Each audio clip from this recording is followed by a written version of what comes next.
Bonjour, merci pour votre présence. Conclusion de cette vidéo. Conclusion, c'est que dans le segment de temps, le segment de droite, on est en train de parcourir pendant notre vie, Dieu veut de nous. Il y a une joie dans le moment, pendant le parcours. Il nous donne un potentiel pendant le parcours. Or, vous avez l'ennemi. L'ennemi, il interrompt le parcours. Mais qu'est-ce qu'il interrompt? Il interrompt la conscience. Il ne laisse pas la conscience. Il ne laisse pas la présence de la conscience, qui veut dire, vous avez un point de départ, un segment A, B. Le point de départ, il insiste tellement, je parle de Satan, il insiste tellement pour que vous preniez une décision définitive. Soi-disant, vous êtes organisé, et pendant le parcours, vous soyez dans le monotone de la vie. Dieu vous invite. Il vous dit dans le parcours, c'est là où vous allez développer votre paradis. Dans le parcours. Satan, non. Il vous montre un plaisir, soi-disant. Le plaisir, la décision est pour que vous soyez absent pendant le parcours. Voilà la conclusion, si on veut. C'est le résumé de cette vidéo. Ils disent en géométrie, la ligne droite, c'est un ensemble de points. La surface, c'est un ensemble de lignes. Et le volume, c'est un ensemble de surfaces. L'éternité, c'est un ensemble de quoi? C'est un ensemble de temps. C'est un ensemble de moments. Est-ce que vous pouvez, revenant à l'espace, qu'est-ce que vous pouvez mesurer le point?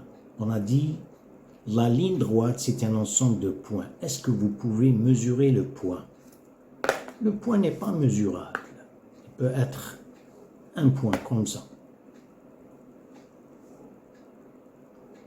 Il n'est pas mesurable. Il est mesurable, on va le voir. C'est la même chose avec l'éternité. C'est un ensemble de quoi? Il n'y a pas un ensemble. Par rapport aux événements, vous pouvez parler la chronologie du temps, vous parlez du temps lorsqu'il y a un événement.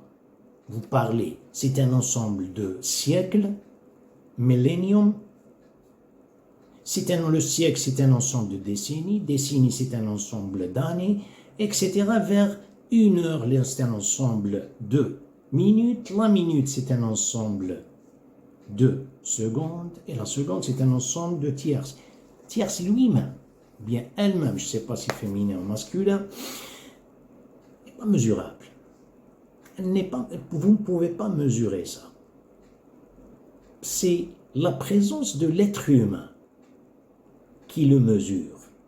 Et encore, il y a d'autres facteurs. C'est un ensemble. Le courant électrique,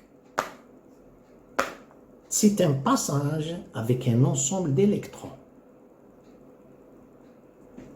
Vous avez par exemple les flashs en réalité. Qu'est-ce qui se passe avec les électrons? Les flashs de la lumière. Auparavant, c'était tac, tac, tac, tac, tac, tac, tac, tac, tac, tac. Mais dans le passage, tac, tac, tac, tac, tac, tac. Ensuite, il n'y a pas de laps. C'est continu. C'est la lumière. Mais en réalité, c'est un ensemble de flashs. Et pourquoi on parle de ces choses-ci? Dans le moment, c'est-à-dire dans l'espace, il y a un potentiel. L'être humain l'ignore. Dieu lui a donné ce potentiel, il est sur ses pieds. Est-ce qu'il peut mesurer cet espace? Je ne sais pas, comme ça. 40 cm, 50 cm carrés. Pouvez-vous mesurer les 50 cm carrés? Je parle des points, quelqu'un qui chose 42. Si vous parlez de la surface, pierre au carré, c'est-à-dire 3,14 multiplié par le rayon au carré. Ça vous donne la surface. Mais il y a un potentiel pour que cet espace prenne de l'ampleur. On l'ignore. Vous n'entendez jamais ce genre de mots. Dans le moment, dans la seconde, il y a un espace, un potentiel pour que la seconde, pour que la minute prenne de l'ampleur, pour qu'elle devienne, c'est-à-dire elle s'étend. Or, dans les deux cas, espace, temps, l'être humain s'y oppose. S apostrophe Y oppose. Pourquoi? Il n'est pas au courant. Il n'est pas au courant car cette ampleur, elle existe déjà. Comment vivre avec? Il fait un effort pour rétrécir, pour compresser l'éternité. Imaginez quelqu'un qui fait une force des bras avec la lactée terrestre, la lactée solaire. Est-ce qu'il peut le faire? Il ne peut pas le faire avec sa main, mais il le fait avec son esprit. Il le fait avec Satan, c'est pour cette raison. Faites une comparaison, une distinction chez les musulmans d'auparavant qui vivent avec naïveté. Il vous dit Inch'Allah, Inch'Allah, si Dieu le permet, si Dieu le veut, avec le pouvoir de Dieu, Qaddar Allah wa mash, ils vivent avec, regardez, ils vivent. Est-ce que vous trouverez avec eux, il y avait le stress? Ils ne le connaissent même pas. Ils ne connaissent même pas ce que c'est que le mot stress. Alors, dans le monde de l'Ouest, dans le monde au-delà de l'islam, vous trouverez, j'ai dit auparavant, j'insiste, aujourd'hui, le monde, c'est dans le même engrenage, dans le même bain. Là-bas, il se développe. Je vais dire stress, je me sens mal à l'aise, ensuite le stress, ensuite mélancolie, ensuite, et ça se développe avec des mots. La psychologie développe. La psychologie, elle s'assoit sur le podium de dégradation. Voilà ce qui se passe. Alors que les choses sont très simples. Ils sont aussi simples que vous, lorsque vous entrez, par exemple, dans une librairie et vous voyez des encyclopédies, les encyclopédies écrites. Pourquoi? Pour donner un certain confort à l'être humain et éviter le stress avec tout ça. Alors il y a quelqu'un qui vous dit ça suffit, c'est-à-dire vous connaissez le mot. Et vous allez dire, avec toutes ces recherches, ils n'ont pas trouvé. Ça veut pour l'être humain et vous parlez anyway. L'ampleur existe. Dieu vous dit dans un verset, il vous dit أَلَمْ يَرَ الَّذِينَ كَفَرُوا أَنَّ السَّمَاوَاتِ وَالْأَرْضَ كَانَتَا رَتْقًا فَفَتَقْنَاهُمَا وَجَعَلْنَا مِنَ الْمَاءِ كُلَّ شَيْءٍ حَيٍّ أَفَلَا يُؤْمِنُونَ. Est-ce qu'ils ne l'ont pas réalisé? Ils ne se sont pas rendus compte, ceux qui ne croient pas. Ils parlent. Car la croyance, vous acceptez. Votre cerveau, il suit la croyance. Vous l'acceptez. Il parle des croyants. Mais les non-croyants, ils sont en train, regardez, ils sont en train de, on dirait, compris. Ils ne sont pas rendus compte que les cieux, c'est-à-dire les galaxies dans les cieux, avec la Terre, elles étaient toutes dans une seule masse, une seule agglomération. Elle les a dispersées. Alors il y a tout le temps une expansion, comme vous le savez, des galaxies et tout ça. Vous prenez par exemple en cartographie. Vous voulez dessiner une carte de géographie en cartographie, vous voulez diviser ici sur Terre, elle est stagnée tout le temps. Vous avez de new development, c'est-à-dire une nouvelle city c'est une nouvelle cité après 5-10 ans. Mais dans l'espace, vous ne pouvez pas, car ça change tout le temps, c'est tout le temps, ça se disperse. Mais est-ce que Dieu l'avait laissé comme ça? La question qui se pose. À l'aveuglette comme ça, donc attention. Il vous dit dans un autre verset, Inna Allah yumsiku as-samawati wal arda an tazula wa la in zalata in amsakahuma min ahadin min ba'dih. Regardez ici, Dieu, c'est Allah, retient les cieux et la terre pour qu'elles ne s'affaissent pas. C'est-à-dire, au-delà de lui, personne ne peut le faire. C'est-à-dire, elle va s'exploser, il va y avoir un cataclysme. Tout est retenu par le pouvoir de Dieu. Mais pourquoi on parle de ça? C'est que le pouvoir est le cerveau de l'être humain. Cette expansion mentionnée auparavant, des cieux et tout ça, c'est le même potentiel dans sa tête. Quand est-ce que l'être humain doit prendre ce genre de restriction, de refrain, et tout ça, et quand est-ce qu'il doit se laisser aller avec l'expansion des cieux et la terre, avec son cerveau? Revenons au point. Il s'assoit dans le point, dans l'espace. L'espace est de 50 cm². Il est sur le solide. On va prendre un autre exemple. Il s'assoit sur le liquide. Il ne peut pas. Non, s'il peut. Un liquide qui est gelé, une glace. Lorsque vous jetez quelque chose, par exemple, comme ça, sur le solide, il y a un point. Car le solide, il a accepté le point, car il est solide, il est rigide. Mais l'eau, elle n'est pas rigide. Vous jetez quelque chose que vous allez voir, vous jetez un caillou. Vous allez voir les ondulations, l'espace qui s'épanouit vers la périphérie. Une périphérie quelconque, je ne sais pas. Tout dépend de la densité de la terre, plutôt du caillou, du rocher. Alors vous jetez quelque chose, le poids de l'être humain, vous le jetez dans l'eau. Regardez, dans l'eau, ça va prendre de l'espace. On a parlé de 50 cm², comment le mesurer. Ici, vous allez voir les ondulations, la fin des ondulations, le diamètre. Vous le divisez par 2. 314 pi r au carré. 314 multiplié par le rayon au carré. Ça vous donne la surface.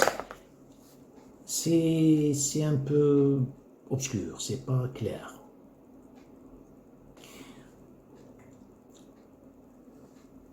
L'eau, la plateforme sur quoi vous vous reposez. Vous n'avez pas assez de choix. C'est la terre qui est rigide. L'intention dans l'être humain, chez l'être humain, quand elle est exposée à une vue seigneuriale, elle change l'espace. Elle fait des choses au nom de Dieu. La prière et tout ça, on va le voir. Dans le moment, ça change. L'espace change et le temps change. Vous avez 1 minute, je dis bien 1 minute, en dessous, exposé volontairement, consciemment, tasbih ou bien quelque chose, ça va donner dans votre cerveau une ampleur, la même chose. Vous avez donné le caillou jeté dans l'eau, ça donne une expansion. Si vous êtes rigide, ça ne va pas donner quelque chose pareil. Si vous vous laissez aller, c'est-à-dire l'exemple de la terre, l'exemple du rigide, l'exemple du solide, c'est vos coutumes, traditions, routines et tout ça. L'exemple de l'eau, si vous êtes tout le temps flexible, vous vous laissez aller. Vous ne faites pas force des bras avec le temps. Les prières, par exemple, les 5 prières, elles étaient 50. C'est la seule adoration qui a été prescrite par Dieu, prophète, sur le 7e ciel. Car elle ne fait pas partie de la lactée solaire. elle ne fait pas partie des piscicles, les piscicloïdes de la lactée solaire. Elle est au-delà. Si la personne se retire pendant le temps du travail, pendant le temps, ici, elle a évité la rigidité du temps dans son cerveau. La rigidité du temps et la rigidité de l'espace, avec le quoi, et avec le comment plus, je m'excuse. Religion. Pendant, par exemple, notre repas, le prophète, comment il mange? On va donner cet exemple, ensuite on va parler de la prière. Vous savez, il mange, il fait attention, plus attention de ce qui tombe. Il ne fait pas attention, je ne parle pas de lui, ce qu'il a mis dans sa bouche. Mais il fait attention à ce qui tombe. Elle vous dit, ramassez-les, les miettes, ne les laissez pas à Satan. Ce que vous sous-estimez, qu'ils tombent sur la table ou par terre, ramassez-les, ne les laissez pas à Satan. C'est-à-dire, moi, quand je mange, je dis Bismillah, vous savez bien, vous êtes... aujourd'hui, la religion est bien connue, même chez les non-musulmans. Dit Bismillah, c'est-à-dire au nom de Dieu. Il dit Bismillah, il dit, le prophète nous a promis que lorsque vous dites Bismillah, Satan ne mange pas avec toi. Ça, c'est vrai. Mais Satan ne mange pas avec toi. Si vous dites, vous avez la fiche de pointage pour venir travailler, pour entrer dans un devoir de conscience. Mais si vous avez la fiche de pointage pour s'absenter, alors là, ce qui est le cas, mon cas. Il y a les miettes qui tombent, c'est une inconscience, c'est un segment, un petit segment, un petit segment, un petit segment, plus ce que j'ai laissé dans l'assiette alors qu'il vous encourage de finir ce qu'il y a dans l'assiette. Il vous dit, vous ne savez pas où est-ce qu'elle est le baraka. Finissez ce que vous avez dans votre plat. Alors regardez-moi comment je mange. Il va être jeté, c'est un gaspillage, plus ce qui tombe. Alors à la fin, qu'est-ce qu'il y a? J'ai mangé, j'ai pas mangé. J'ai nourri un corps et je me suis privé d'une conscience. Regardez, toute une conscience. Ah, regardez combien de repas. On va aller à la prière. Qu'est-ce que vous dites dès le début de la prière? Vous dites Allahu Akbar. Regardez la personne quand elle prie. Vous allez le voir si vous êtes un musulman, vous priez derrière l'imam ou vous priez seul. Vous allez voir, regardez. Allahu Akbar, vous allez vers cette recours. La personne, elle est là, elle va être ici. Allahu Akbar. Celui-là, nazala, en arabe, descendu. Il est là. Vous voulez me voir là-bas, je suis là-bas. Alors que Dieu vous a dit, tanazzala. Tanazzala, c'est progressivement, avec votre présence d'esprit, vous ne dites pas ça, vous dites Allahu Akbar. Vous ne laissez pas un arc, je ne sais pas, l'arc, un vide dans le parcours, comme vous le trouverez aujourd'hui chez les imams. Allahu Akbar. Sami Allahu liman hamidah. Le prophète vous a dit, c'est Dieu qui avait prononcé Sami Allahu liman hamidah ala lisani abdih, qu'il l'avait prononcé à travers la bouche de son serviteur. Vous dites Sami Allahu liman hamidah, bana wa lakal hamd hamdan kathiran tayyiban mubarakan fih. Il n'y a pas le mouvement, c'est-à-dire le parcours vide. Vous descendez d'ici, c'est d'avoir assez de souffle. Allahu Akbar, vers la terre. Ne dites pas Allahu Akbar.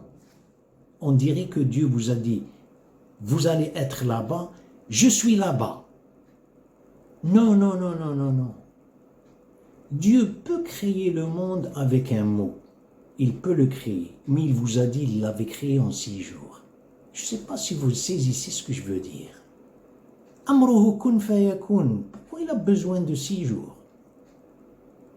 Il peut dire à l'être humain, soyez, et il est un être humain. Il dit, فَإِذَا سَوَّيْتُهُ وَنَفَخْتُ فِيهِ مِنْ رُوحِي فَقَعُوا لَهُ سَاجِدِينَ. Il a utilisé 2 mains. La prière est, c'est-à-dire un repas. Comment avoir la présence d'esprit et comment l'endroit, plutôt l'espace et le temps prennent de l'ampleur. Merci pour votre présence et à la prochaine.